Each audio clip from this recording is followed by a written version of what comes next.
Le premier million, on peut le faire seul, comme vous faites tous, avec 2-3 réglages, à mon avis, c'est tranquille. On a tous la capacité de le faire. C'est vraiment une question d'état d'esprit et de mindset. C'est juste, est-ce qu'on a envie déjà ou pas? Parce que ça, c'est propre à chacun. Par contre, quand on veut scale, enfin augmenter et atteindre du lourd, il faut effectivement avoir la faculté de déléguer, de mettre en place tout un système d'information, des indicateurs pertinents. Et moi, je pilote qu'avec des indicateurs pertinents, je pilote pas à l'émotion ou au sentiment. Attention, Pascal, tu peux répéter ta méga pépite? La méga pépite, c'est... Yes, salut à toi et bienvenue sur Bizcare, le podcast business qui est là pour d'abord prendre soin de toi avant de prendre soin de ton business.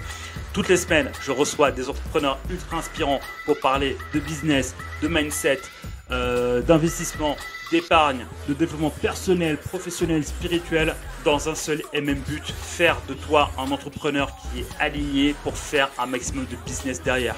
Tous les entrepreneurs qui sont là se sont promis une chose, de te donner un maximum de valeur, un maximum de pépites, de te donner les 20% de bonnes actions qui vont te permettre d'avoir 80% de résultats. Sans plus tarder, je te dis rendez-vous à ton épisode. Allez, à tout de suite. Hello, salut, salam, shalom à tous. Bienvenue sur Bizcare, l'épisode de podcast qui prend d'abord soin de toi avant de prendre soin de ton business. Aujourd'hui, j'accueille... Je ne sais même pas comment le définir. J'accueille un phénomène de bienveillance, un phénomène d'énergie, un phénomène de make money. Ce gars, c'est une légende. J'accueille aujourd'hui Pascal Maffre, le gars qui va te dire exactement comment passer de 0 à 10 millions d'euros. Pas de 0 à 1, pas de 0 à 2, pas de 0 à 3. Bon, t'as compris, de 0 à 10 millions, step by step, ce qu'on va dire aujourd'hui dans ce podcast. Bienvenue à Pascal Maffre. Salut Pascal. Salut mon Bizcare, merci beaucoup pour cette présentation. Merci, je suis extrêmement honoré d'être dans ton podcast, d'être à tes côtés et vraiment fier de qui tu es, ce que tu es devenu, ce que tu fais.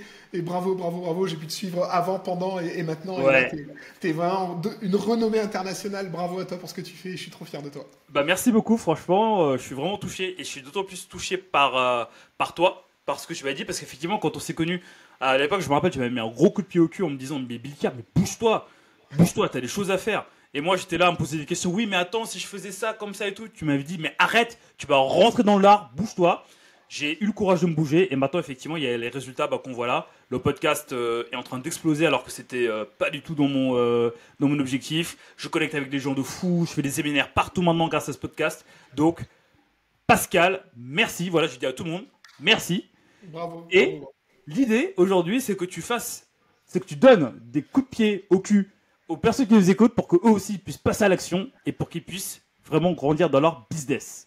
Eh ben écoute, avec grand plaisir. Allez, on va partager ensemble tout ça et c'est ça avec grand plaisir.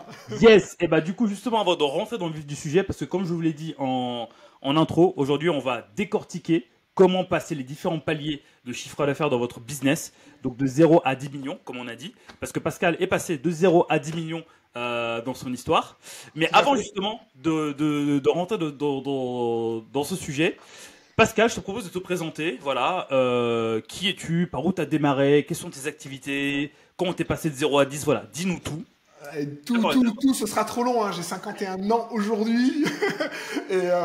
Mais j'ai commencé à l'âge de un peu plus de 20 ans à monter des vrais business dans la vraie vie. J'ai toujours la comparaison avec le business sur Internet, avoir différentes sociétés d'informatique, de services d'ingénierie informatique, réseaux de franchise, etc., etc. C'est un long parcours d'une trentaine d'années où j'ai pu équiper en système d'information des grosses entreprises, des grands groupes. Et j'ai accompagné des décideurs. Après, j'étais consultant pour des décideurs. J'ai même accompagné une entreprise à l'introduction à la bourse de New York. Je me suis occupé du système d'information pour la France. C'était vraiment une magnifique expérience. Et suite à ça, à un moment donné, pour des raisons personnelles, j'ai souhaité migrer toutes mes activités sur le web afin de pouvoir travailler à mon rythme. Dans ma temporalité, pouvoir m'occuper de ma famille, etc. À créer ta liberté, quoi. Changer de vie, c'est super d'être consultant et aux côtés des décideurs, mais c'est super aussi d'être consultant et d'aider les décideurs via Zoom. via webconférence. C'est un peu différent, mais c'est aussi bien. Et du coup, je me suis lancé sur le web et une de mes premières activités quand j'ai démarré, j'ai dit tiens, j'ai vendu une première formation pour arrêter de fumer qui avait bien marché, c'était bon faire la main. Ensuite, j'ai découvert le e-commerce et plus particulièrement le dropshipping où j'ai adoré. C'était vraiment une activité qui permettait de se lancer sans vraiment investir beaucoup de cash parce qu'on n'a pas de stock. Ça, j'ai adoré le concept. Et donc, j'ai pris un petit peu toutes les formations du marché, j'ai tout étudié, etc. Je me suis lancé, j'ai eu des super résultats. J'ai aidé énormément de gens autour de moi à avoir des résultats parce qu'on faisait partie de différents groupes, etc.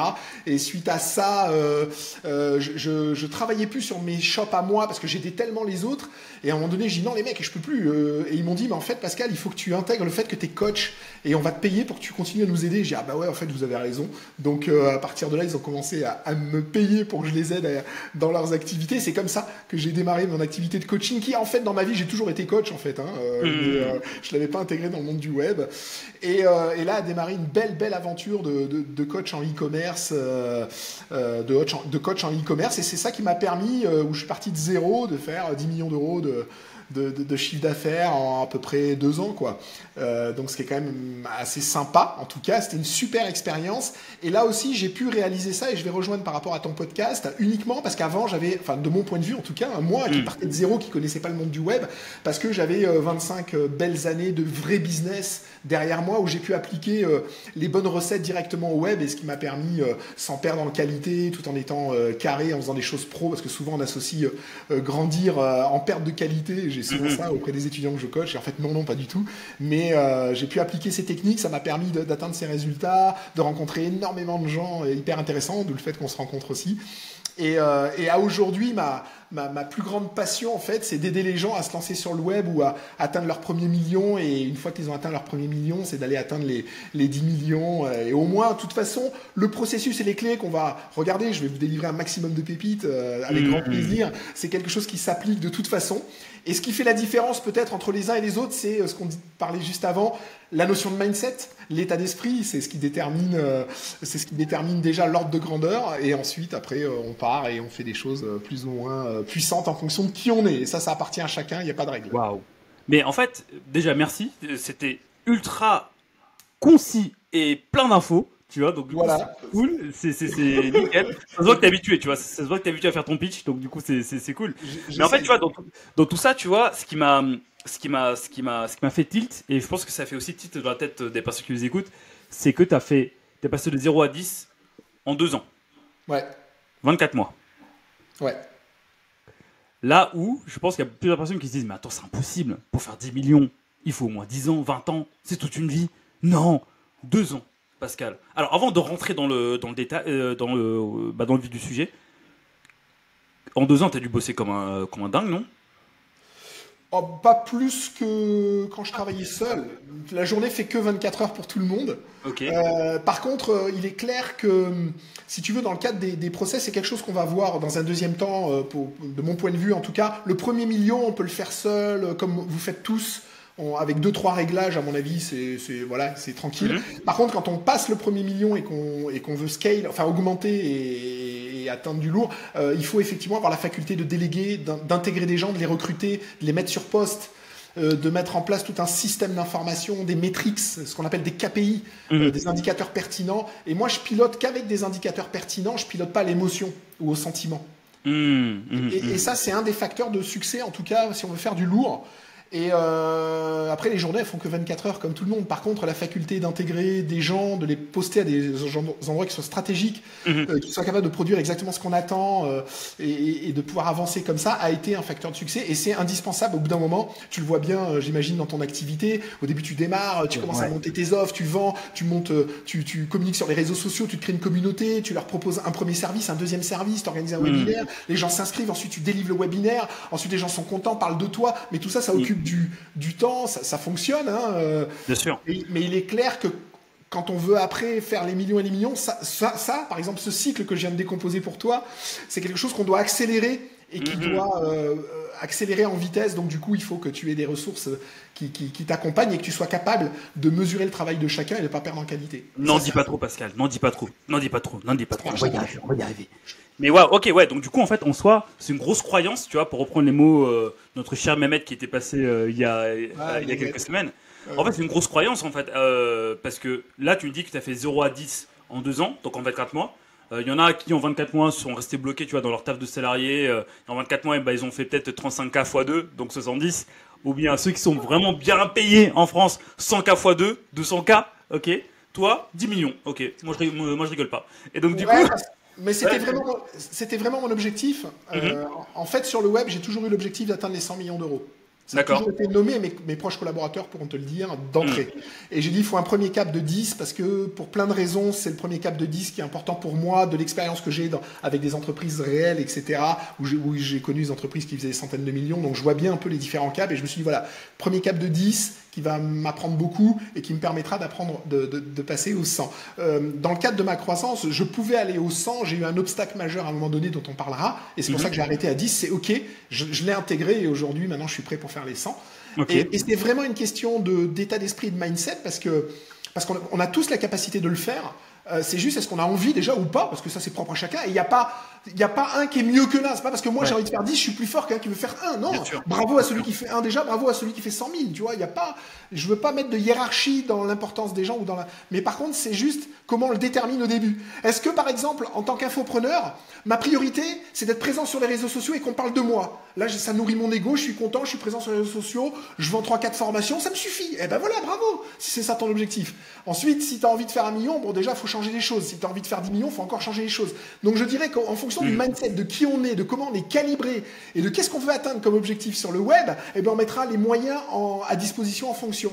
Et souvent, Bilker, ce que je vois quand je coach pas mal de gens, c'est en fonction. Les gens, ils ont construit sur Internet là où ils en sont aujourd'hui. Donc les résultats que vous avez en tant qu'infopreneur, bravo à vous, félicitations. Déjà, vous pouvez être fiers. Vous faites partie des 2% des Français qui ont une activité et qui en vivent sur le web. Donc bravo à vous, je vous félicite. L'ordre de grandeur, le chiffre d'affaires que vous faites correspond à qui vous êtes en tant qu'être et correspond à vos pensées limitantes et à ce que vous avez mis en place. Il est clair que votre mode de fonctionnement vous a amené au résultat que vous avez aujourd'hui. Vous ne pourrez pas passer à un autre cap si vous ne changez pas des choses. Et bien justement, regarde, super transition. Voilà, franchement, Alors, tout ça, on ne l'a pas calculé. Hein. Pascal est vraiment très fort. Et je pense qu'on s'est connecté bien, en fait, tu vois. Et bien justement, tu vois, commençons dès à présent. Premier step, 0 à 100. Donc 0 à 100, Avatar, qui vient de se lancer. Qui veut changer de vie, qui veut créer une liberté, qui en a marre d'être asservi entre guillemets par un patron qui le méprise et qui le méprise, tu vois. Donc il se lance. Complètement, je connais bien. Tout à voilà. fait. Donc du coup tu connais bien. Quitter la rat race. Moi souvent, tu sais, j'ai eu un étudiant, ça m'a marqué. Il y a plusieurs années de ça, il m'a rejoint, il m'a dit tu sais pourquoi il m'a rejoint? Parce qu'il venait de demander ses congés à son employeur. Et ces congés, alors je ne sais plus s'ils ont été acceptés ou pas, mais le principe qu'il fallait qu'il demande ses vacances et attendre l'autorisation de son patron pour pouvoir organiser avec sa famille qui était disponible, sa femme, son enfant était dispo, il manquait plus que lui. Le mec, ça l'a fait switcher. Il a dit, je me casse et je vais vivre d'Internet. C'est plus possible que je demande l'autorisation de partir en vacances. Je dois lever le doigt. S'il dit oui, je suis content. S'il dit non, je suis coincé. Il a pété un câble, il m'a rejoint. Mais tu sais que c'est comme ça que j'ai pété un câble aussi, tu vois. En fait, moi, c'était même pas des congés. C'était faire du télétravail. Tu vois, on était en 2018. C'était pas encore démocratisé, tu vois. Et en fait, à l'époque, moi, quand j'allais travailler en entreprise, j'étais dans un cercle 9-18, tu vois, mais je savais que sur 9 heures, pendant 6 heures, je papillonnais. Et moi, ça me rendait fou, tu vois. Moi, je vais juste rester à la maison bosser, tu vois. Et je devais demander, excusez-moi, est-ce qu'il est possible de mieux travailler, mais depuis chez moi? Et ça m'a fait switcher. Je me dis, non, mais attends, c'est pas possible, c'est pas ça la vie. J'adore. Et là, je pète un câble. J'adore. Casse. Bah écoute, je peux complètement comprendre. Donc bref, franchement, on est raccord. Donc bon, voilà. Revenons parce que sinon on va partir loin. Donc, objectif, from 0 to 100. J'ai quitté par 13. 0 to 100. Donc ça fait quoi? Ça fait peut-être du 8 000 € par mois à peu près. Ouais, même 10K, c'est pas compliqué. 10K. Ok. Donc du coup. Ouais. Moi, je te dis, j'ai un petit jeune, il m'a rejoint, 22, 23 ans, pareil. Donc, création de contenu sur les réseaux sociaux. Ok. première étape, c'est de trouver sa niche, sa compétence, la chose qui nous fait vibrer, la chose qu'on a envie de transmettre, sur laquelle on a envie de communiquer. Ça, c'est le premier point. Et le deuxième point, il faut que cette chose amène un changement, une transformation au public. Que ce soit un particulier, on appellera ça en B2C, ou que ce soit une entreprise en B2B.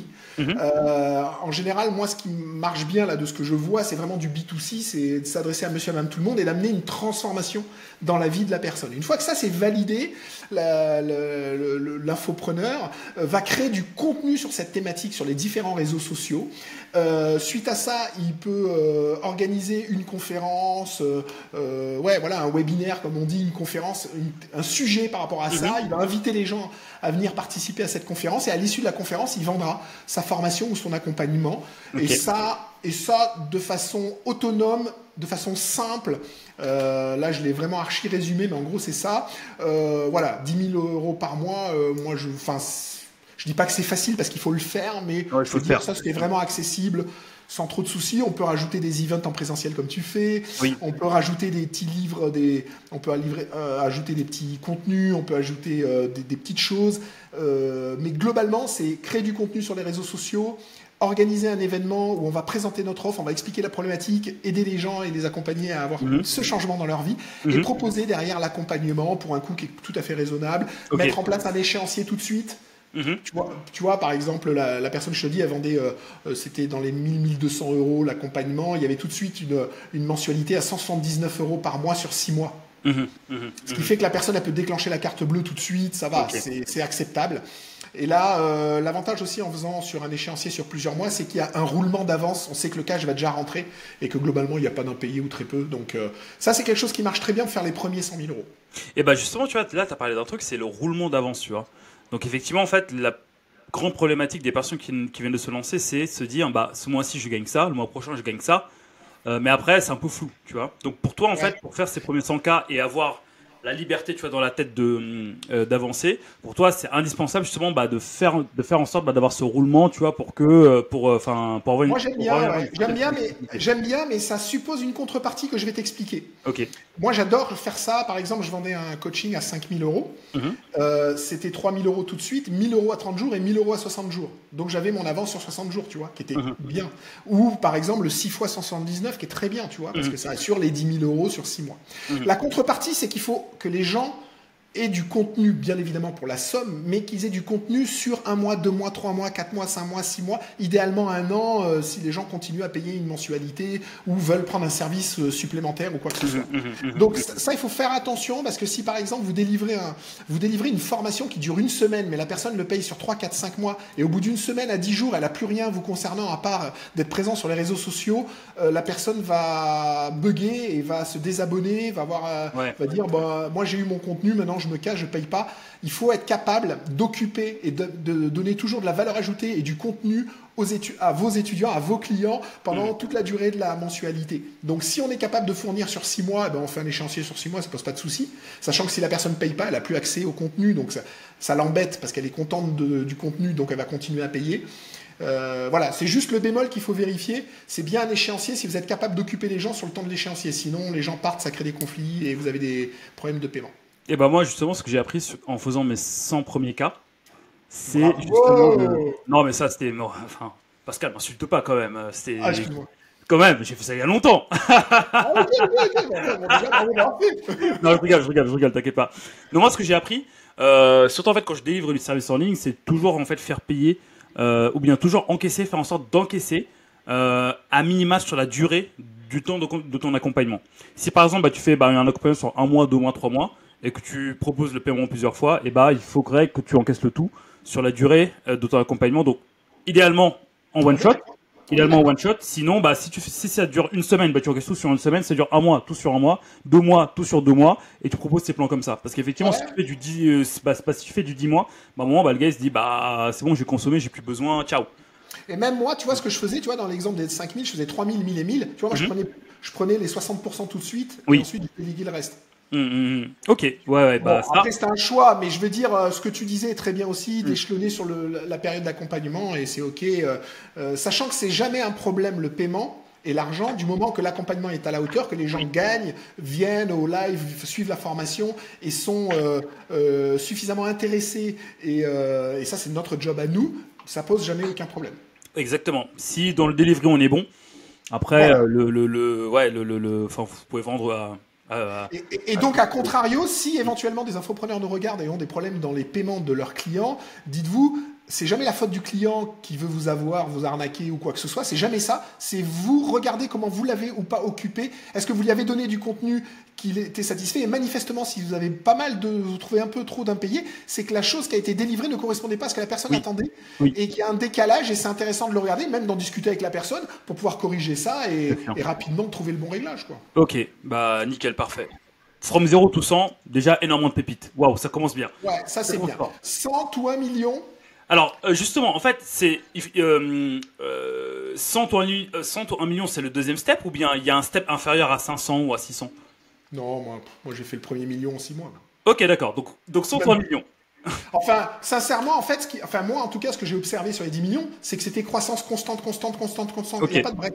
Ok, donc il peut y linéaire. avoir un léger stagnement pour repartir, mais c'était lié à des infrastructures. Et moi, qui n'arrivais pas à structurer assez vite pour encaisser la croissance. Mais quand le marché est présent et qu'on est bon sur son marché, la croissance, elle est quasi infinie, en fait. Ok, d'accord, ouais, je vois. Et ça, c'est aussi important parce que quand vous êtes sur un marché et que vous sentez qu'il y a une croissance, il faut vraiment mettre les moyens à ce moment-là parce que le marché, il est cyclique. Ce qui marche aujourd'hui ne marchera pas demain. Exactement. Il faut prendre ce qu'il y a à prendre au moment où ça à prendre. Ça marche plus. Et souvent, en fait, on commence à monter, on s'emballe, on investit, on fait plein de choses, on s'alourdit au niveau frais de structure.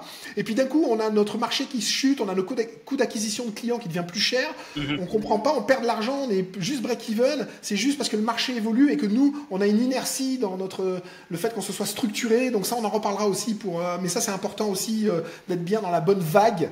Donc je dirais, pour reprendre, que de 100 000 à 1 million, alors on peut le décortiquer, mais globalement, la chose que je vais vous dire, c'est ce qu'il, de mon point de vue, faut faire. Alors que vous, avec ça, vous fassiez 200 000, 500 000 ou 1 million, ça dépend de vous, c'est ok et bravo. Mais moi, je sais que jusqu'à 1 million, on le fait sans trop de soucis. Je continue à garder mon tunnel pour que ça reste cohérent. Je crée du contenu sur les réseaux sociaux, je fais des publicités sur les réseaux sociaux pour amener les gens à ma conférence, mon webinaire, à mon événement où je vais présenter les choses. Et derrière, je vends aux gens ce service-là. D'accord ? Ça marche bien de 0 à 100. Quand je veux passer de 100 à 1 million, je continue à faire des pubs, mais je deviens meilleur sur les pubs parce que ça permet vraiment de toucher beaucoup de gens parce qu'il faut ramener des gens de façon plus importante. Et je rajoute la phase de closing. Ok, donc du coup, ça veut dire que de 0 à 100, tu es en organique et tu gères tout seul. Ouais. De 100 à 1 million, tu ajoutes de la pub. Donc en gros, ce que tu es en train de dire, c'est que jusqu'à 100 000 euros, on peut faire son business en organique, donc sans payer pub ni rien. Ouais, et il faut quand même un peu de pub. Mais tu n'es pas obligé d'être très bon, mais il faut quand même un peu d'ads pour aider lors d'un event. Ce que tu fais en organique, tu le soutiens par des ads sur les réseaux sociaux et ça va aider à faire venir plus de gens lors de ton événement. Ok, ouais, c'est clair. Voilà. C'est clair. Ok, donc du coup, pas besoin de tout mettre dans la pub. Organique, on soutient pas avec des ads. Jusqu'à 100 000, donc jusqu'à 100 000, c'est ok. Et après, de 100 000 à 1 million, là, plus d'ads, meilleur dans les pubs et closing. Et closing. Ok, et donc du coup, avoir une équipe qui va prendre le téléphone, qui va appeler les gens et qui va faire entrer, onboarder les gens. Ouais, voilà, c'est ça. Il faut avoir des gens qui vous aident à closer. C'est vous qui avez closé en général les premiers clients, enfin qui avez fait les ventes en fait, parce qu'il ne faut pas oublier une chose aussi, cher entrepreneur, vous êtes des vendeurs. Ah oui. Et il faut assumer cette responsabilité. J'ai encore trop d'étudiants qui viennent me voir, ils ont honte de vendre. Je suis très bon pour planter des carottes, mais j'ose pas dire que je vais vendre ma formation pour expliquer comment planter des carottes. Mais t'as honte de quoi ? Ça, tu vois, ça, c'est ce que j'ai bien appelé le syndrome de l'expert. Tu vois, tu es très bon dans ce que tu fais. Mais après, tu vois, quand tu sors de ça pour aller proposer tes services, pour aller offrir, en fait, pour aller t'offrir au monde, en fait, là, tu bloques parce que tu as plusieurs croyances qui viennent et pensez limitant, vous êtes d'abord des vendeurs, donc ça n'empêche pas. Moi, j'ai une personne qui est super bonne sur les réseaux sociaux, super bonne en ads, super bonne pour amener les gens et faire un event, un webinaire, une conférence, par exemple, qui explique sa problématique. Et une fois qu'elle a fini, enfin que cette personne a fini, ça y est, moi j'ai fini mon job, maintenant je pars, je suis fatigué, non, je veux pas m'occuper des ventes, je veux pas entendre le chiffre d'affaires, je veux pas qu'on parle d'argent, bon les closers s'ils vendent c'est bien, c'est pas grave, et moi j'ai fini mon job, et bien bon avec ce qu'on vend on se débrouille. Et je comprends que la seule chose qui brise les 10 millions pour cette personne, c'est le rapport qu'elle a à l'argent et la honte qu'elle a de vendre, et c'est ok, hein. Et d'où Mehmet qui pourrait l'aider, mais c'est tout en fait, parce que derrière tout est bon. Donc, je refais une petite piqûre de rappel là-bas. Sur ce point, vous devez assumer que vous êtes là aussi pour vendre vos services parce que vous allez aider des gens à avoir une meilleure vie. Et donc, votre job ne s'arrête pas à la fin de la conférence. Vous devez continuer à closer des gens, c'est-à-dire à vendre à des gens. Vous les avez au téléphone. Mais c'est pas vendre, je te vends mon truc, c'est 100 €, c'est 1000 €. Mais non, on s'en fout. C'est une transformation. Donc, les gens, il faut qu'ils soient persuadés que grâce à vous, leur vie va changer. Et ça, c'est votre job d'expliquer votre compétence. Et naturellement, en échange du temps que vous allez accorder, la personne va vous donner de l'argent et c'est comme ça que ça marche dans ce monde, donc vous allez pas avoir honte. Bon, et donc il faut que d'autres personnes vous aident à closer, parce que quand vous allez augmenter les publicités, vous allez avoir de plus en plus de gens qui viennent à vos webinaires, vous ne pourrez pas de vous-même avoir du temps pour vendre aux gens qui sont présents. Sachant qu'il y a au fur et à mesure que vous allez monter de 100 000 à 1 million, il y a un autre phénomène qui va se passer, c'est que vos étudiants, les clients que vous avez closés, vont vous prendre de plus en plus de temps. Donc au fur et à mesure que vous allez avancer, il y a un point qu'il faut régler, c'est le point de la formation et de l'accompagnement. Il faut accompagner les gens d'une certaine manière qui fait que ça vous continue à vous libérer du temps pour que vous puissiez continuer à consacrer du temps à votre croissance. Sinon, je vois encore trop d'étudiants qui vendent, ils sont contents, ils disent déjà moi j'ai 20, 30, 50 clients, ça y est c'est fini, je suis mort pour l'année.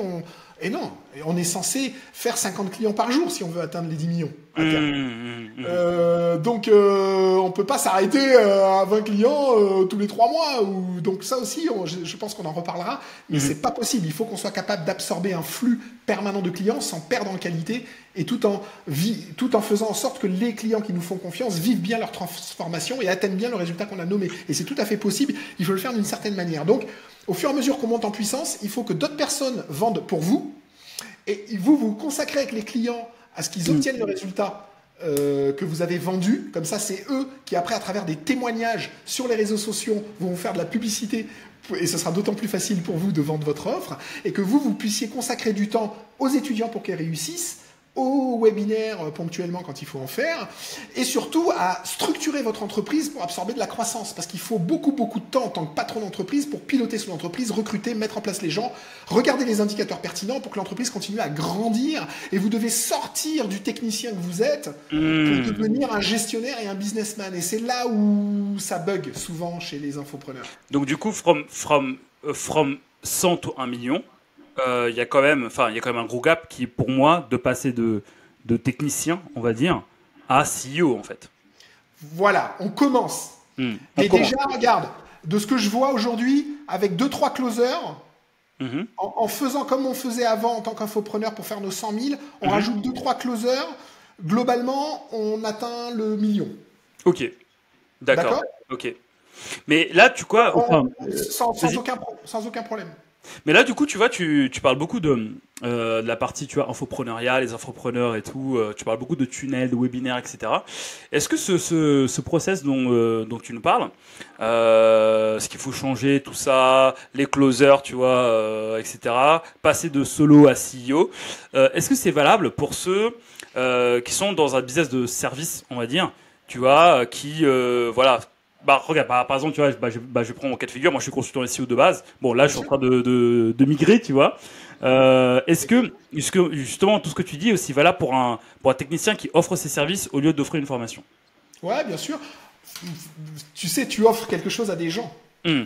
Bon, je connais pas le détail de toutes tes activités, mais je sais que tu as fait un event qui a été un vrai succès. Oui. Un présentiel à Tour Montparnasse. Oui, tout à fait. Waouh. Bon. T'as tout suivi, hein. Voilà, exactement. Ouais. Je te donne, alors je connais pas les détails. Moi, à ta place, j'en fais tous les jours à Montparnasse. C'est prévu. Voilà. Et donc,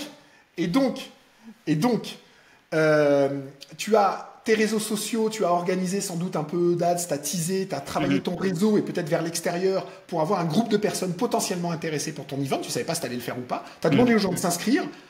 as eu un nombre minimum où tu savais que c'était break-even, ou c'était rentable pour toi de le faire. Donc, tu as dit, c'est bon, je loue la salle, ça coûte de l'argent parce que je sais que c'est au moins rentabilisé. Et si j'en fais un peu plus, j'ai un peu ma marge et au moins ça travaille ma notoriété, mes réseaux sociaux. C'est ça. J'imagine, j'imagine, en gros. Du coup, tu l'as fait, ça a été un franc succès. Oui. Et sur ce modèle économique, je connais un autre modèle économique sur lequel que je connais, qui est par exemple les permis à points. Ça va parler à tout le monde. Vous devez rattraper vos points du permis. Ça parle à tout le monde. Pardon, en fait, excuse-moi Pascal, ça me fait rire parce que on devait enregistrer cet épisode de podcast il y a une semaine déjà, et tu m'avais dit ouais, maintenant j'ai un stage des permis à points, j'ai des points rattrapés dans mon permis.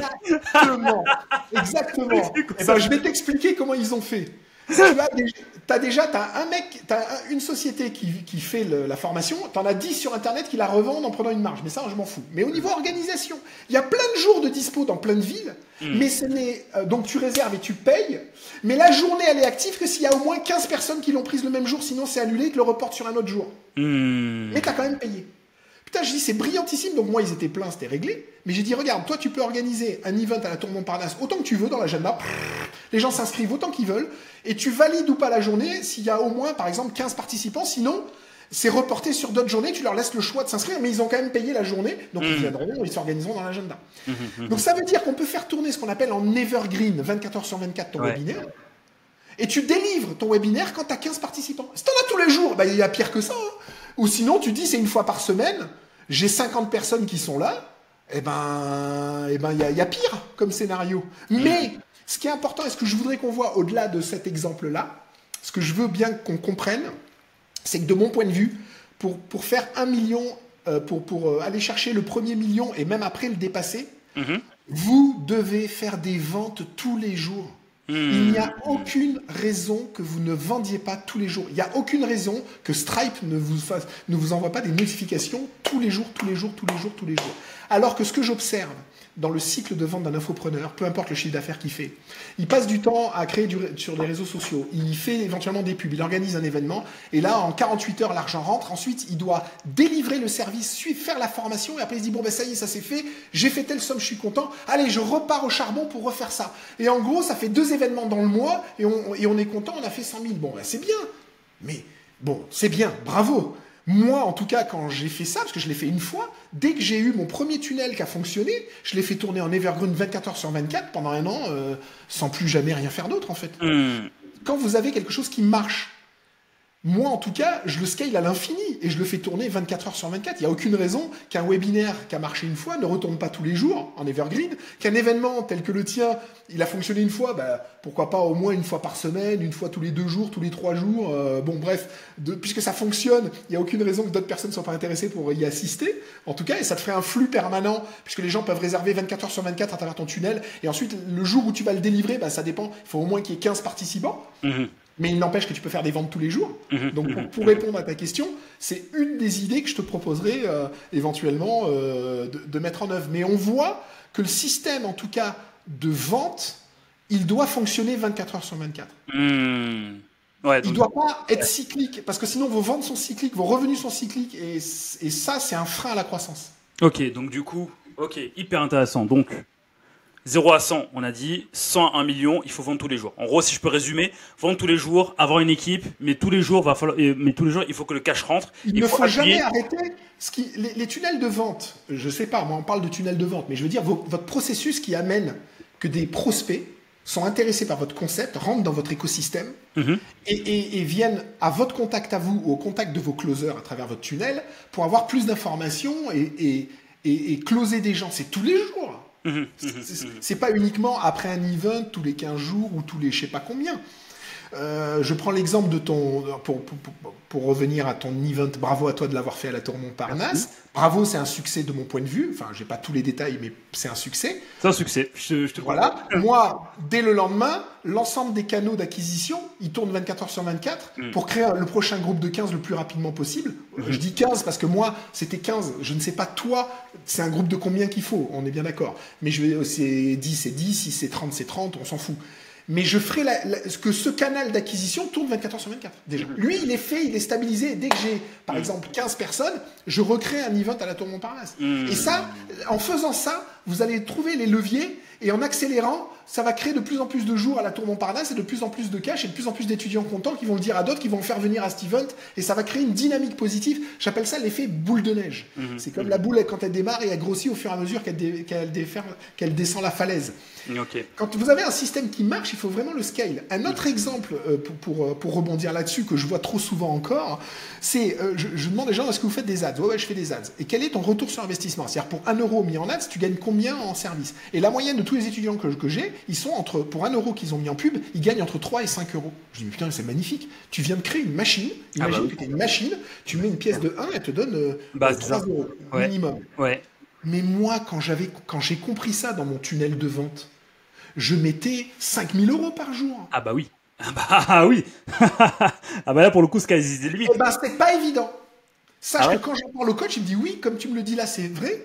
Mais en fait, je sais pas comment faire. Quand je suis avec un prestataire, je comprends pas forcément comment fonctionne, quels sont les leviers. Quand je demande de mettre plus de budget, on a notre coût d'acquisition qui monte, on a la stat qui chute, et en fait, on n'arrive pas à comprendre le phénomène et à vraiment bien. Et ça, je peux complètement comprendre, puisque moi, la partie de Facebook où j'ai dépensé des millions d'euros avec Facebook, il y a que moi qui m'en suis occupé et qui l'ai vraiment travaillé. Et je comprends qu'il y a des subtilités qu'on n'a pas forcément l'infopreneur qui travaille déjà sur sa mission première, et il peut pas avoir non plus toutes les compétences. Donc, je comprends que là-dessus, il a besoin d'aide et de vrais pros qui lui permettent de passer les leviers. Mais en tout cas, on a une machine qui a un retour sur investissement de 1 à 3 ou de 1 à 5. Il est clair que là, il y a un travail à faire pour pouvoir continuer à avoir ce taux de croissance et ce gain d'argent. Donc ça, c'est vraiment important. Donc là, on a les deux leviers, les ads, à devenir meilleur sur les ads, et la partie closing, où les closers vont gérer les gens et closer à notre place. Et nous, on s'occupe des étudiants et on leur fait obtenir les résultats et la promesse, et on obtient des témoignages de leur part. Ah ça, bah oui, c'est en gros le truc pour le premier million. Ok, ça marche. Ok, donc premier million, closer, vendre tous les jours, encore et encore. Merci pour l'idée. Par exemple, là, je rebondis là-dessus, mais il faut vraiment que il n'y a aucune raison que vous ne vendiez pas tous les jours. Et si c'est le cas, posez-vous la question pourquoi je ne vends pas tous les jours. Trouvez le point de blocage, la considération que vous avez dans votre tête ou des choses qui ont été mises en place, mais il n'y a aucune raison que vous ne vendiez pas tous les jours. Travailler. Ok, d'accord. Hello, j'interromps juste ton écoute pendant 2 petites secondes, le temps de te dire que si l'épisode te plaît, n'hésite pas à mettre un pouce bleu sur YouTube ou bien nous mettre 5 étoiles sur Apple Podcast. C'est hyper important pour le développement de la chaîne. Sans plus attendre, retour à ton épisode. Ok, bah merci pour ces pépites. Après, de 1 à 10. Alors, de 1 à 10, est-ce qu'on fait 1 à 10 ou bien est-ce qu'on fait 1 à 2 ou bien 1 à 5, puis après 5 à 10 ou bien est-ce que c'est la même chose? C'est comme tu veux, moi j'ai fait 1 à 10, mais après, après parce que ce que je vais t'expliquer, c'est encore une fois ce que j'ai déjà expliqué, et ce que je vais t'expliquer, c'est dans quelle mesure on est capable de le mettre en place ou pas, et avec quelle énergie, détermination, à quelle vitesse on est capable de le mettre en place. Mais la recette miracle, entre guillemets, que je vais te délivrer, c'est ce qui m'a permis, moi. Donc je vais te le donner. Avec ça, il y en a, ils feront rien. Moi, j'ai fait 10, peut-être d'autres feront 100, ils seront meilleurs que moi, puisque moi, je sais pourquoi j'ai bloqué à un moment donné. Donc j'ai pas été bon à un moment donné. Et d'autres feront 2, enfin, peu importe. Là, l'idée, c'est de donner un outil d'expansion. Tu vois, Jay-Z disait « More money, more problems ». Tu vois, plus d'argent, plus de problèmes, tu vois. Après, effectivement... C'est notre métier. On est là pour résoudre des problèmes. Nous, infopreneurs, on est là pour résoudre des problèmes. Le premier problème qu'on va résoudre, c'est ceux de nos prospects. C'est ceux de nos clients. Ils nous payent parce qu'ils ont un problème dans leur vie qu'ils n'arrivent pas à résoudre. Et grâce à nous, ils vont le résoudre. Et nous, au fur et à mesure de l'expansion de notre entreprise, on passe toute notre journée à résoudre les problèmes d'expansion, de ci, de là qui arrivent. Et dans nos vies perso aussi. Nous, on est des solutionneurs. On est là pour, peu importe le problème, on en trouve toujours une solution. Alors que souvent, les gens, là, ou la majorité des gens, dès qu'il y a un problème, bah, c'est difficile pour eux. Et je rebondis sur le fait que, et là aussi, en tant qu'infopreneur, quand on rencontre des problèmes qu'on n'arrive pas à résoudre et qu'on stagne, c'est qu'il nous faut quelqu'un qui a su résoudre déjà ces problèmes-là, qui soit à nos côtés pour nous faire passer un cap. Un mentor. Un mentor, Waouh, hyper puissant. Hyper et il faut le voir, parce que tu vois, dans le mastermind dans lequel on était, quand on faisait plein d'interventions où les gens, au fur et à mesure, ils rencontraient des problématiques au quotidien, et moi je dis ouais, mais ça, moi je l'ai résolu comme ça, mais ça, moi je l'ai résolu comme ça. Ouais, je me rappelle, ouais. punaise, mais ouais. Ah, mais je me rappelle, tu nous as retourné le cerveau à nous tous. Ouais, mais moi, j'étais bien obligé de le résoudre puisque j'ai eu le même problème avant. Et instantanément, j'ai trouvé une solution, j'ai résolu. Moi, je partage parce que j'adore ça. Et les gens, quand ils voyaient, ils disent, mais ouais. Alors après, d'être capable de le mettre en œuvre ou pas, ça, c'est encore autre chose. Bien sûr. Ça appartient à chacun et c'est OK. Ok. Waouh. Ok. Donc, du coup, maintenant, de 1 à 10, est-ce que c'est juste prendre les mêmes points que tu nous as dit de 100 à 1 et l'amplifier, ou est-ce qu'il y a d'autres défis, d'autres challenges qui nous attendent à ce moment-là? Il y a des subtilités. Déjà, au niveau des ads, il faut vraiment maîtriser. Il ne faut pas le sous-traiter. Il faut vraiment, si on le sous-traite, il faut totalement s'y impliquer et comprendre les fonctionnements des algorithmes des réseaux sociaux. Alors, juste quand tu dis ne pas sous-traiter les ads, tu recommandes en fait de ne pas confier ce qu'on fait à une boîte de media buying ou bien à une boîte qui fait ça, ou tu recommandes en fait de l'internaliser justement? Alors, moi, c'est ce que j'ai fait. Alors, attention. Moi, j'ai compris que mon effet de levier, ma croissance et ma réussite, c'était sur ce point-là. Tout le reste, c'était sous contrôle. Okay. Et celui-là, quand je le déléguais, ça marchait pas. Et quand je m'en occupais, ça marchait. Et j'ai dit, j'arrête de le déléguer. Je m'en imprègne. J'ai suivi beaucoup de formations. J'ai énormément expérimenté. J'ai dépensé millions d'euros. J'ai des contacts chez Facebook Direct, chez Google Direct. J'ai 3-4 ans de méga expertise sur ce domaine-là. Donc, du coup, ça coule dans mes veines. Et ça, j'ai voulu ça parce que j'ai compris que c'est ce qui me permettait de croître ou de pas croître. Alors maintenant, encore une fois, si vous avez de bons partenaires et de gens, il faut externaliser. J'ai rien contre l'externalisation et de partenaires. Par contre, c'est vous le patron. Vous devez comprendre ce qui passe. Vous devez être exigeant. Vous devez ne pas tolérer la misère. Si ça marche pas dans le ROI, c'est que votre prestataire fait de la merde. Et dans ces cas-là, il faut le dire, il faut comprendre, il faut taper. Et que vous fassiez sous-traiter la partie technique, mais ce qui est stratégique, vous devez le comprendre et le posséder. Et c'est vous qui devez intervenir, de mon point de vue en tout cas, parce que c'est vraiment là où il y a l'effet de levier. En tout cas, moi, ça a été mon action de succès. Et c'est pour ça que je l'ai récupéré. Ouais. Je m'y suis mis à 100%. Et ça a été une vraie action de succès. En fait, ce qui est intéressant dans ce que tu dis, c'est que comment dire, toute la partie, en fait, tu as identifié la partie pub comme étant un gros effet de levier pour aller chercher les 10 millions, tu vois. Ouais. Et comme c'était hyper important pour toi, et comme c'était stratégique pour toi, et que toi, bah, tu es le CEO, tu es le boss, tu te concentres sur les choses stratégiques, tu t'es dit, OK, ça, c'est la compétence qu'il faut absolument que je maîtrise, quitte à investir dessus, quitte à aller rencontrer les gens de Facebook, les gens de Google, mais il faut que je la maîtrise pour pouvoir mieux piloter mon activité. Et l'opérationnel, tu peux te permettre de le déléguer. Je comprends bien. Par exemple, on en reparlera, mais pour la partie formation et coaching, j'avais 8 coachs qui reprenaient. Mon accompagnement était disséqué en 8 étapes. Et chaque coach était hyper spécialisé dans un domaine et était en relation permanente avec les étudiants et vice-versa. Et moi, je faisais des lives ponctuellement, mais il n'y avait plus besoin de moi sur le terrain et ça marchait nickel chrome. Sur la partie recrutement, je m'en occupais aussi avec mon bras droit et on staffait, on avait monté une académie de formation, etc. Les closers, ils étaient sous contrôle, bien formés, performants. Je faisais une réunion par semaine pour superviser. Ça roulait. Donc moi, le point où j'avais besoin, qui était plus stratégique et j'avais besoin de m'y investir, c'était les ads. Parce que moi, dans mon fonctionnement, c'était pas compliqué pour moi de recruter des gens, de les mettre sur poste, de les former, qu'ils soient bons, de pas perdre en qualité, de faire rentrer des étudiants qui gagnent, qui réussissent. Moi, tout ça, c'était facile, je le faisais dans mes boîtes avant. Mais le point où je voyais que je pêchais, ça a été dans les ads. Donc, effectivement, je me suis mis et j'ai acquis vraiment une belle compétence. Et du coup, je suis content d'avoir ça en plus, ce qui me permet d'être performant aujourd'hui. Toi, dans ton cas de figure, c'est les ads, tu vois. Mais en fait, si je devais dégrossir ça et être, appliquer ça au fait au maximum, il faudrait donc... Juste, je ne sais pas si je me trompe, il faudrait en fait identifier ce qui fonctionne, le levier qui te permet de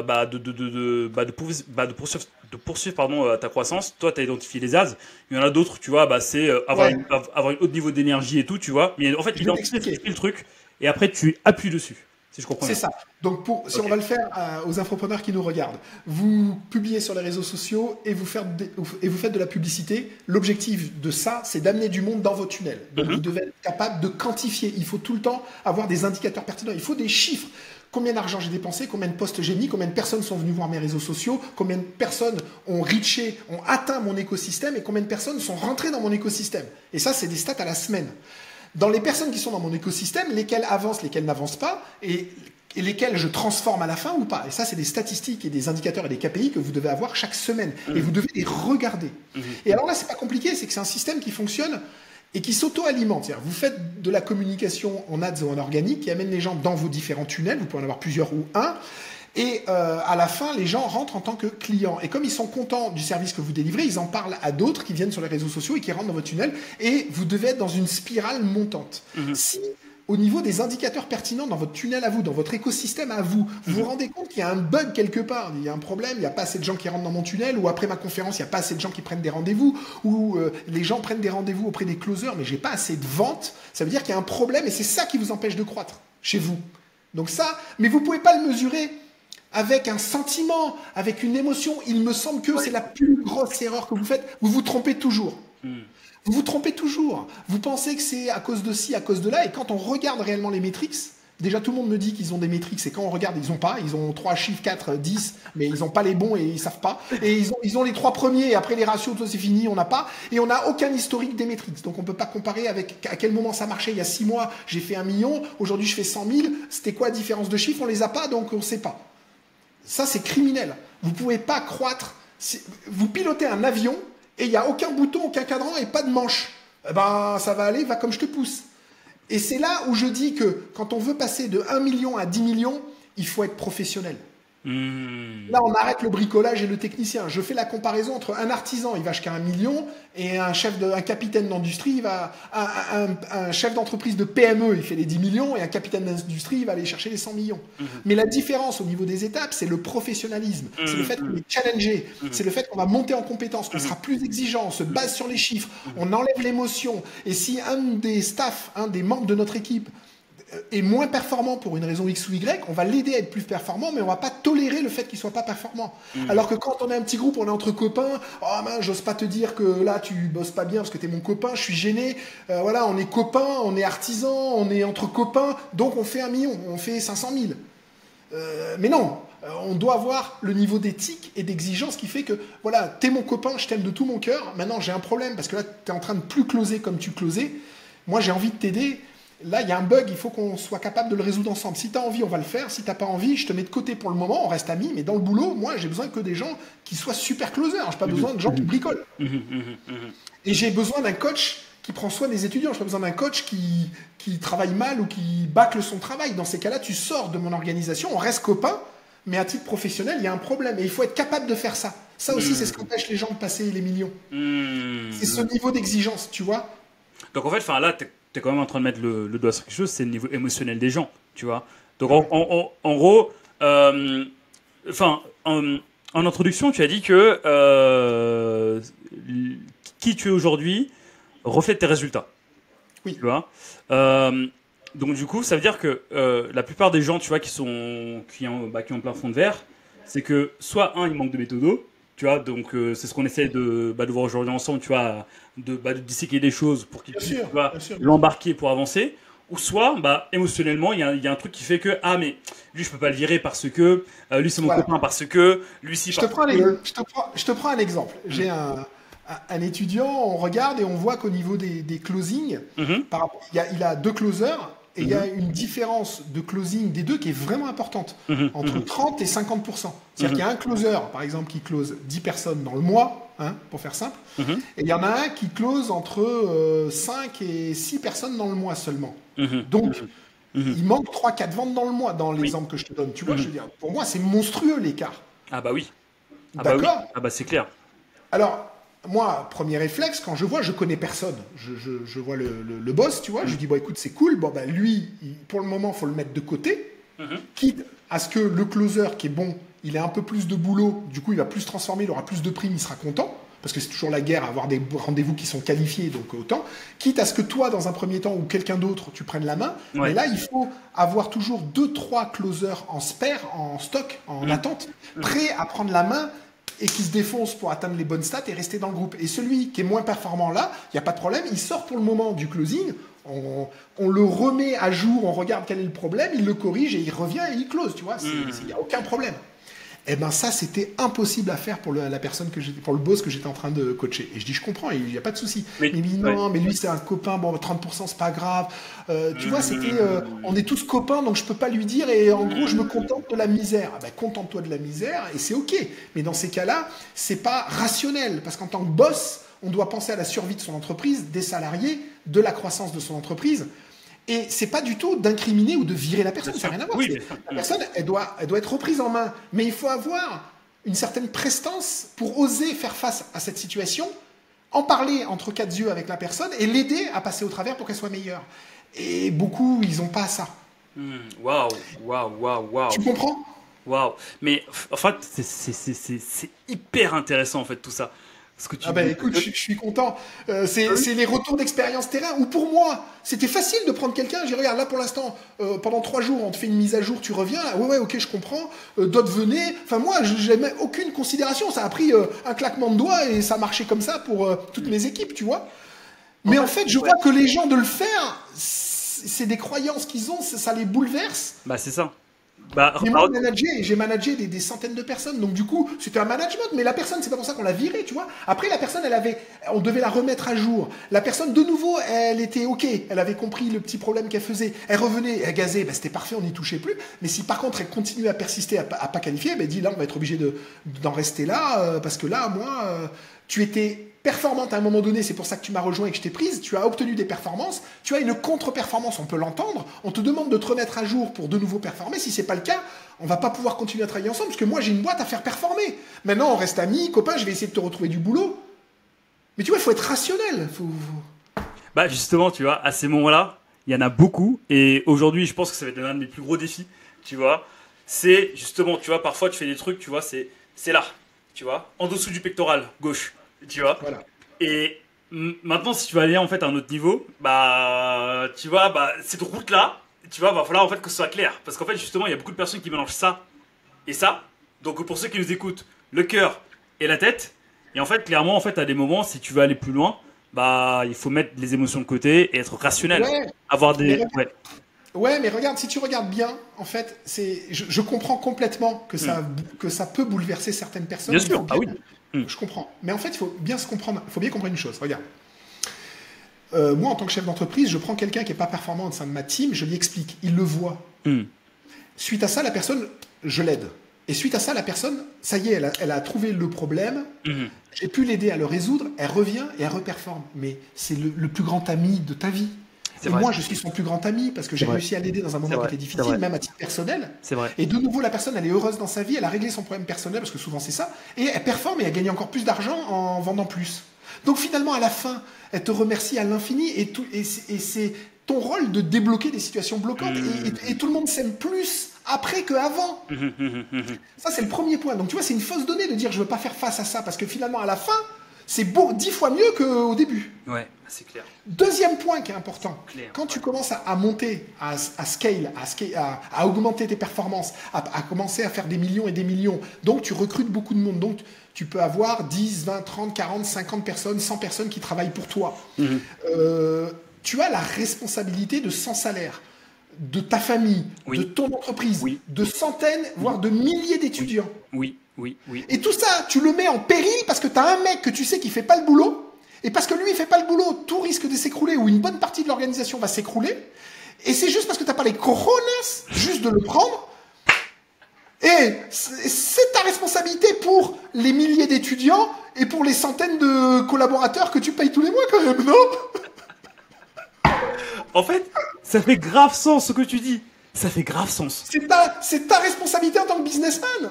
Et c'est là où je dis que d'artisan, on passe à capitaine d'industrie.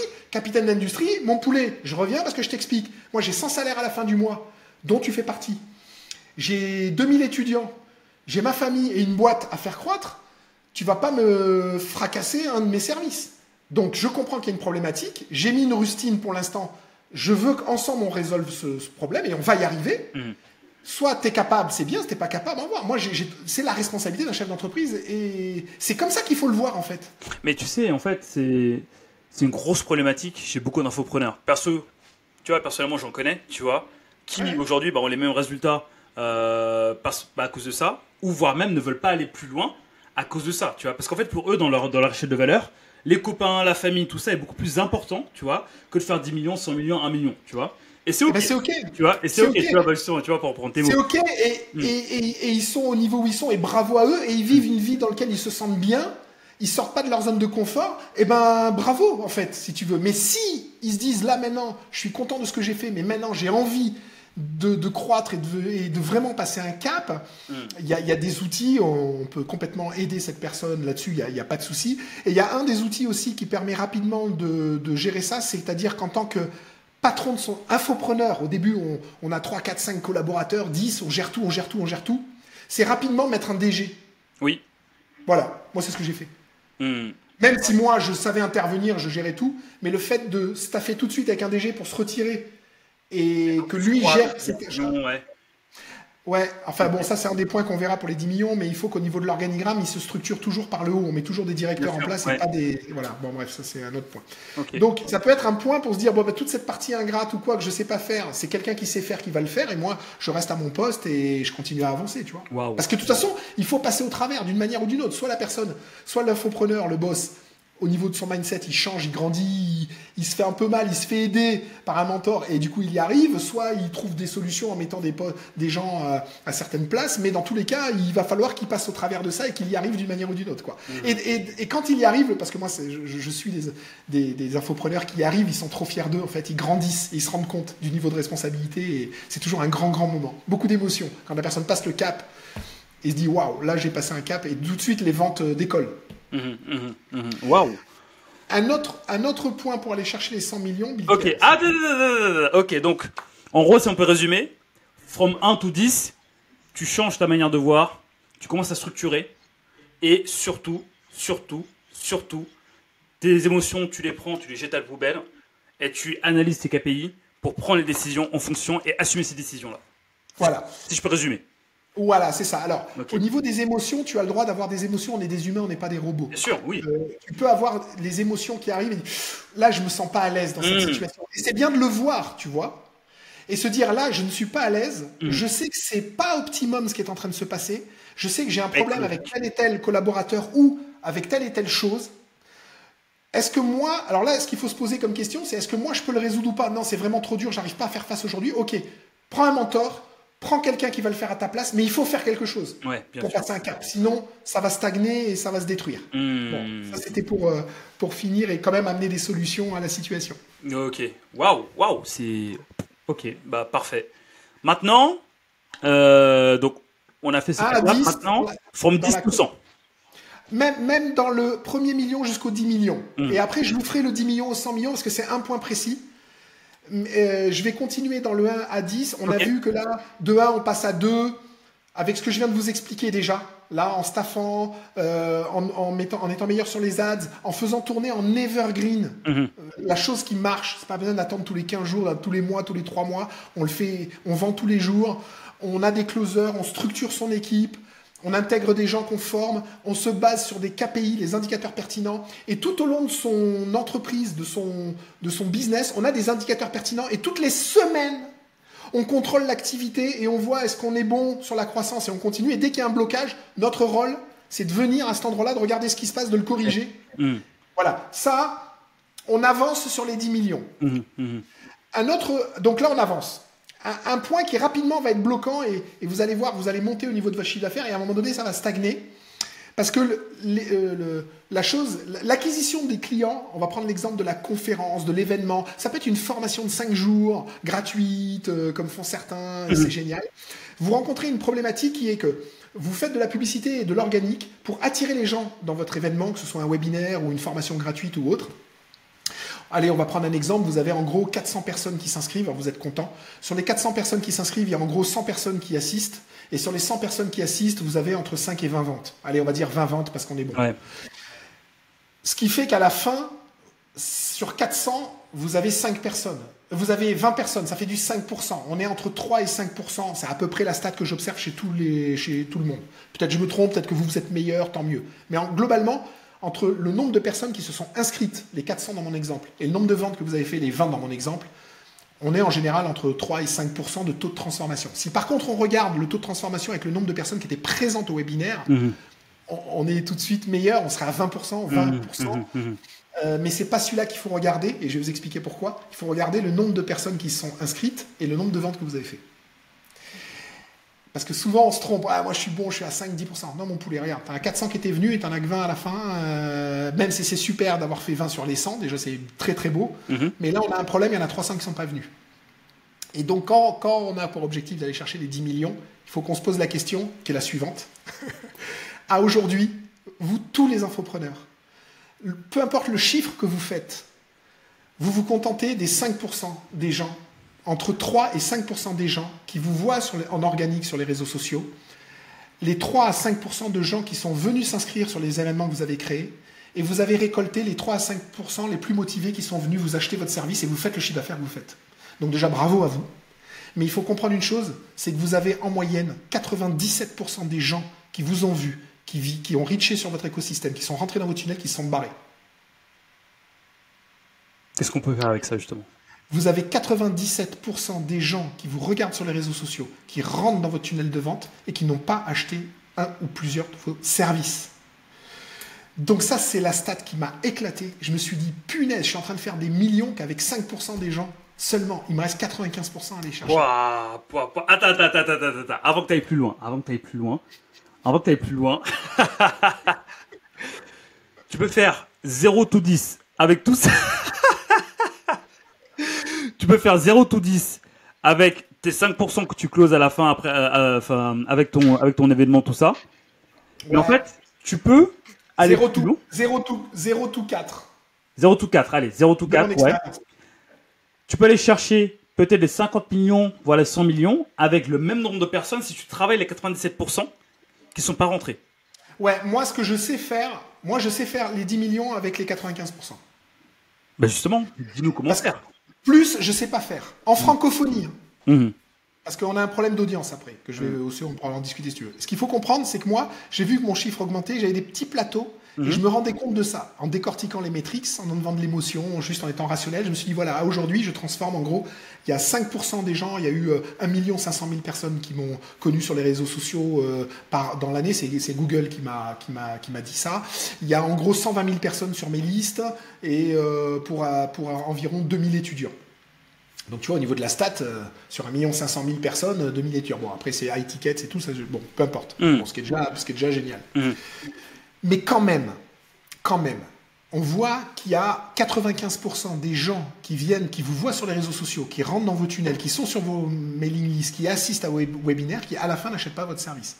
Alors on peut toujours le justifier en disant c'est trop cher, ils n'ont pas l'argent, ils sont nazes, ils n'ont pas compris, ils sont bêtes. On peut toujours leur dire c'est à cause d'eux, à cause de la météo, du temps, la conjoncture, le gouvernement. Ouais. Alors, je vais vous dire c'est à cause de vous. J'adore. Parce qu'effectivement, c'est extrêmement challengeant d'aller chercher les 95%. On est sur un petit ronronnement où on a nos 5% qui font atteindre les résultats que vous avez et vous pouvez en être fiers. Quand on veut aller chercher les 95% et on voit que les 95%, on a, du coup, par rapport aux 5% qu'on a, on a un taux de croissance qui est monstrueux là au niveau du chiffre d'affaires. Ah bah oui, parce que là, ton on est d'accord que c'est pour les mêmes coûts d'acquisition, puisque de toute façon... c'est ça qui est fou. C'est ça qui est dingue en fait. Vas-y. Vas-y, continue, parce que là, c'est... Vas-y. C'est monstrueux, c'est la méga pépite. Attends. Ouais.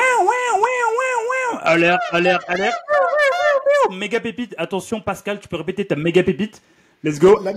La méga pépite, c'est effectivement d'aller chercher les 95%. Et on se dit souvent, moi quand j'ai des coachs, je dis mais non, moi en fait je prends que les gens les plus motivés, les autres qui se cassent, ils n'ont pas affaire à moi, ils sont pas à ma hauteur, ils me méritent pas, non, bullshit. Ego. Et alors ça c'est la première chose, mais la deuxième chose c'est faux. Je peux vous garantir que c'est faux et je vais vous expliquer pourquoi. Et je comprends que c'est pas réel pour vous tout de suite ce que je vais vous dire, parce que moi j'ai contacté les 95% des gens. Et ils m'ont expliqué. Et ça n'a rien à voir. C'est des gens hyper motivés, qui vous aiment, qui ont envie de rentrer. Sauf que le jour du webinaire, ils avaient un enfant qui était malade, ils devaient faire les courses, ils ont dû faire des heures sup. Ils ont eu un voyage d'affaires, la voiture a crevé, le banquier a appelé.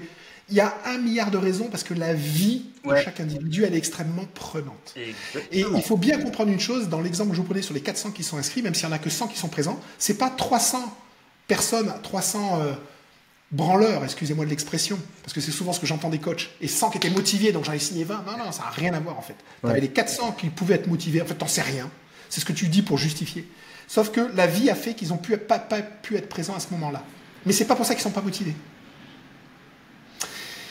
Et donc, par rapport à ça, je vais rebondir par rapport à deux choses. C'est que quand on fait un événement à un moment donné, à aujourd'hui, je considère qu'il est quasiment impossible c'est criminel de demander à des gens avec la vie qu'ils ont aujourd'hui de les faire venir à un moment précis. Venez jeudi à 20h, les gens viennent pas, viennent plus. Moi avant ils venaient, au fur et à mesure des années ils viennent plus. Mais c'est juste parce qu'on peut pas leur imposer notre agenda. Les gens ils sont pris par la vie, maîtriser un agenda ils savent pas faire, être à l'heure à un rendez-vous c'est mort. Ils savent pas faire. Mais justement comment tu les rattrapes ces gens-là après l'événement? Exactement. Donc la première chose que je veux t'expliquer c'est le fait de mettre l'événement en evergreen. Ok. Et moi je triche pas, je leur explique que c'est le replay de la méga conférence qui a eu lieu. Quand les gens s'inscrivent, ils peuvent tout de suite la voir. Donc, ils sont chez le médecin, ils sont dans les embouteillages, ils sont chez eux, ils sont en réunion, ils peuvent déjà voir un morceau, ils sont là, waouh, ça a l'air génial, ils regardent la suite le soir, parce que c'est comme ça que ça se passe. Aujourd'hui, avec TikTok qui est arrivé, il faut qu'on prenne le shoot d'adrénaline toutes les 5 secondes. Vous croyez que le mec ou la nana, vous allez faire venir à 20h, elle va rester pendant 1 heure? Non, ils piquent des morceaux, des trucs intéressants. Donc c'est ça l'intérêt aussi de l'Evergreen, je trouve, c'est qu'ils ont le contenu tout de suite. Et là, on correspond à ce que fait TikTok. Tout de suite, tu prends ton shoot d'adrénaline. Wow. Ensuite, et ne croyez pas que quand ils s'inscrivent à un webinaire le jeudi à 20h, par exemple, après vous renvoyez en mail le replay, après ils cliquent et tout, les mails, ils ne regardent pas les gens, bon ils regardent, mais regardez vos statistiques, c'est ridicule, voilà, même si on peut les améliorer, c'est ridicule. Il faut que les gens ils aient la chose instantanément. Ensuite, les 95% de gens, à aujourd'hui, vos closers n'adressent que les 5%, les 10% de gens qui étaient intéressés. Sur les 10-15% de gens qui étaient intéressés, ils ont closé. Les 5% de gens, c'était les 20. Moi, sur 400 personnes qui s'inscrivent, mes closers contactaient les 400 personnes. Qui viennent pas, en tout cas. Ok. Et moi, en contactant les 400 personnes, je me suis rendu compte que j'ai des gens extraordinaires. Waouh. J'ai beaucoup de gens, rien que je les appelais, ils étaient déjà clos, ils voulaient rentrer. Ils savent même pas ce que j'allais proposer, ils voulaient me rejoindre. Et ils me disaient, ok, je leur expliquais vite fait, oh, c'est bon, je rentre, boum, boum, je leur donnais les formulaires et tout, ils rentraient, en fait. C'est juste qu'ils n'ont pas le temps, après ils oublient. Mais c'est pas pour ça qu'ils qualifient pas. Ouais, c'est pas pour ça que les gens ont envie de changer leur vie. Mais ils sont tellement empêtrés dans leur vie qu'ils n'arrivent pas à prendre. Mais c'est pas pour ça qu'on va pas les aider, c'est pas pour ça que la transformation ne marche pas. Méga pépite. Méga pépite. Mais méga pépite, ce que tu viens de nous lâcher. Je suis content que ça te plaît, je pense que ça va vous faire Waouh. Non, moi ça me plaît. Ce que tu dis là, on en avait déjà parlé je sais. en off, tu vois. Ça que je rappelle. Mais là, tu l'as expliqué, décortiqué ce qu'il faut faire et tout. Et bah justement, tu vois, pour mieux préciser ta méga pépite, parce que là, tu vois, en fait, là il y a la pépite, mais il y a encore, tu vois, un peu de terre dessus. On va nettoyer la terre, tu vois. Maintenant, tu as ces personnes-là. Qu'est-ce qui serait Ce serait quoi le mieux pour toi? Ce serait de les appeler directement ou bien de prendre... comment tu procèdes justement pour avoir l'information et pour aller... Moi, ce que j'observe aujourd'hui dans la vente, même pour une vente à 167 € par mois, parce que j'ai le cas avec un étudiant, tu te dis, bon, 167 €, la personne, elle a vu la conférence, elle a le bouton, elle paye. En fait, moi, en tout cas, dans mon cas, dans mes écosystèmes et dans les gens que je coach, de moins en moins de ventes arrivent à se déclencher comme ça. C'est vraiment, la personne, elle veut être sûre, c'est pas une arnaque, elle veut être sûre du truc, elle n'a pas compris un point, même s'il y avait une foire en question, elle n'a pas le temps de s'y plonger dedans. Un contact humain, tout de suite on close. Et les closings sont courts, plus le montant est petit, plus le closing est court. Mais ils ont besoin d'avoir quelqu'un. Et donc le fait d'avoir et de parler avec la personne, moi, c'est ce qui déclenche 100% des ventes. Donc quand moi j'ai compris ça, je me suis dit, j'ai 5% de gens je close, mais il y a 95% que j'ai pas closé. Et je sais que 100% de mes ventes, c'est parce que j'ai quelqu'un au bout du fil. Bon, on appelle tout le monde. Il y a pire comme journée. Mais du coup, en termes de taux de transfo, tu vois, justement, dans ces 97% de personnes qui n'ont pas closé, en moyenne, tu vois, combien réussissez-vous à en closer? Tu triples. Sur les 20, tu fais 60. Non. Sur les 300. Ah ouais, quand même. Donc c'est-à-dire que pour le même coût d'acquisition, pour la même base, tu vois, tu prends la peine d'appeler, tu vois, allez, si t'es chaud, t'appelles peut-être 50 personnes par jour, et en une semaine, tu as fait x3 dans ton business. Ouais, voilà, c'est ça. Et moi, c'est un de mes secrets, quand je coach quelqu'un qui a un système d'infoprenariat, il vient en coaching, je fais ce que j'appelle un audit, en gros on débrief, je regarde un peu l'écosystème. La première chose pour débloquer les ventes tout de suite, je fais ça. C'est un des points. Si vraiment il y a d'autres choses qui sont pas bons, on corrige de suite. Mais si tout est à peu près bon et qu'on sait pas trop les leviers et tout de suite, boum, là-dedans... Là, tu doubles le chiffre d'affaires, déjà, merci, et voilà, déjà, moi, je suis content, tu vois. Waouh. Bon, bah, ceux qui nous écoutent, hein, j'espère que vous avez kiffé, mais c'est. Voilà. C'est. Comment faire x3 dans tes ventes. Et c'est pépite. Alors voilà. Alors après, il y a plein de subtilités que je vais pas détailler là de suite. Il y a plein de pépites. Et là, je suis vraiment à masse. Et si des gens ont envie gratuitement d'échanger avec moi sur ces sujets, c'est avec grand plaisir sur Insta. Pascal Maffre, IDM, et je vous aide gratos avec grand plaisir. Et bah justement, on va arriver sur la fin. En fait, mes podcasts, je fais en sorte que ça dure moins d'1 heure. Mais là, franchement, il y avait trop de valeur. Tu vois. Ah, j'ai encore énormément de valeur. Ça sera l'objet d'un épisode 2. Pas de problème. Pascal, franchement, merci beaucoup pour toute cette générosité qui te caractérise. Franchement, ça fait ultra méga plaisir. Alors, juste pour les autres, Pascal, je le répète, hein, Pascal fait partie des gens qui m'ont mis un gros coup de pied dans le cul pour que je puisse faire ce que j'ai à faire. Pendant longtemps, je me suis caché en mode « Ah non, oh non, j'ai peur. » Pascal, il avait vu que j'avais des choses à faire, que j'avais des choses à transmettre, que j'avais de la valeur à apporter au monde. Et j'ai pas pris un accompagnement chez lui, mais juste en fait, on discutait avec lui, vous avez vu son énergie, hein, gros coup de pied dans les fesses. Voilà. Maintenant, je donne des événements à la Tour Montparnasse, je fais normal quoi. En 3 mois, voilà, je précise, en 3 mois. En 3 mois. C'était un accompagnement gratuit, comme j'en donne beaucoup aussi. Et vous pouvez me contacter, ce sera gratos. Moi, il n'y a aucun problème, je m'en fous. Je veux vraiment que vous gaziez dans vos activités. Et ça m'a fait vraiment plaisir parce que j'ai vu le potentiel qu'il y avait en toi, je comprenais les petits blocages. Et voilà. Et je t'ai aidé à ma manière et je suis content. Et c'est vraiment ta victoire. C'est-à-dire, bien évidemment, j'ai été le déclencheur à un moment donné, mais c'est vraiment ta victoire. Tu peux te féliciter, toi. C'est toi qui as réussi à faire ça. Et dans la même situation où d'autres personnes n'auraient pas réussi. Donc ça reste ta victoire en tout cas. Merci. Et ça, c'est important à préciser. Bravo. Merci Pascal. Et ce n'est que le début. Merci encore. Bon, Pascal, t'as dit un peu où est-ce qu'on peut te retrouver sur Instagram en DM, Pascal Maffre.